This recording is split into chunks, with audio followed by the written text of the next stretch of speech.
สวัสดีครับวันนี้นะฮะก็จะมารีวิวจากเย็บผ้านะครับสวิมมิ่งแมชชีนนะฮะตัวนี้นะฮะก็จะย่อขนาดลงมานะครับจากเย็บผ้าขนาดใหญ่นะครับย่อลงมาให้เหลือแค่ฝ่ามือเดียวนะครับตัวนี้หลักการทำงานนะฮะก็จะใช้ปุ่มกดตัวนี้ครับเป็นสวิตช์ออนออฟนะฮะแล้วก็มีตัวนี้นะครับเป็นตัวเขาเรียกว่าตัวปิดสวิตช์นะฮะเพื่อให้เรากดไม่ได้นะครับโอเคฝั่งนี้ก็หมดไปนะฮะมาดูอีกฝั่งนึงครับตัวนี้ก็จะเป็นได้นะครับผมเป็นกระสวยได้ฮะใส่ตรงนี้นะครับแล้วก็มีสปริงมาให้นะครับตัวนี้ก็จะหมุนเพื่อให้เข็มตัวนี้มันสามารถดันขึ้นมาได้ฮะเราจะได้ใส่ผ้าได้สะดวกนะครับผมโอเคตัวนี้นะครับเป็น DC 6 โวลต์นะครับสามารถต่อเข้ากับปลั๊กไฟได้นะครับคือปลั๊กไฟต้อง6 โวลต์นะครับถ้า12 โวลต์อาจจะไม่ได้นะครับกระแสไฟมันจะเกินนะครับแล้วก็ตัวนี้นะฮะหลักการทำงานนะครับจะใช้ถ่าน2A นะครับผมทั้งหมด4ก้อนนะเดี๋ยวแกะให้ดูนะครับนี่ครับ4ก้อนนะครับ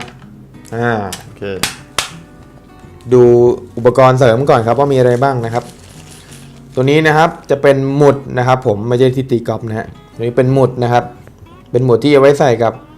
ได้ที่เป็นหลอดนะครับผมก็คือเราเอาตัวนี้ออกแล้วก็เอาตัวนี้ใส่เข้าไปได้เลยนะครับง่ายดายแล้วก็ตัวนี้นะครับ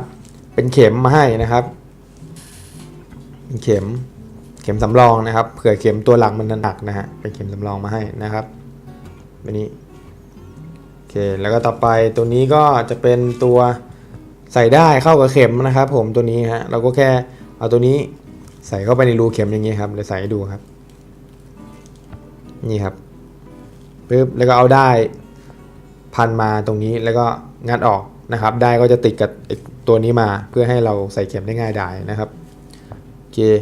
ต่อไปก็จะมีกระสวยได้มาให้2ม้วนเขาเรียกอะไร2ม้วนแล้วกันนี่ครับให้2ม้วนนะครับโอเคอุปกรณ์เสริมก็มีประมาณนี้นะครับเดี๋ยวเราเก็บไปก่อนต่อไปผมจะลองเย็บผ้าให้ดูแล้วกันนะครับว่าเย็บยังไงนะฮะอันดับแรกหาผ้ามาก่อนครับอันนี้จะเป็นผ้าเช็ดหน้านะฮะ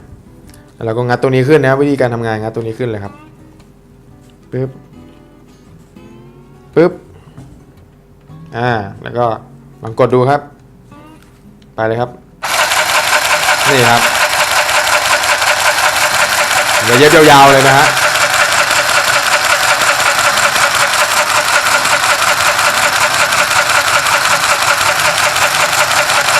เราต้องพยายามดึงผ้าด้วยนะครับโอเคจบแล้วฮะโอเคแค่นี้ครับแล้วก็เอากรรไกรตัดนะครับขออนุญาตตัดก่อนนี่ครับผมแค่นี้เองครับอันนี้คือด้านหน้าให้ดูด้านหน้าก่อนนะครับนี่คือด้านหน้าที่ผมเย็บนะฮะนี่ครับเป็นด้านหน้านะครับใช้งานง่ายนะครับต่อไปดูด้านหลังครับนี่คือด้านหลังนะครับ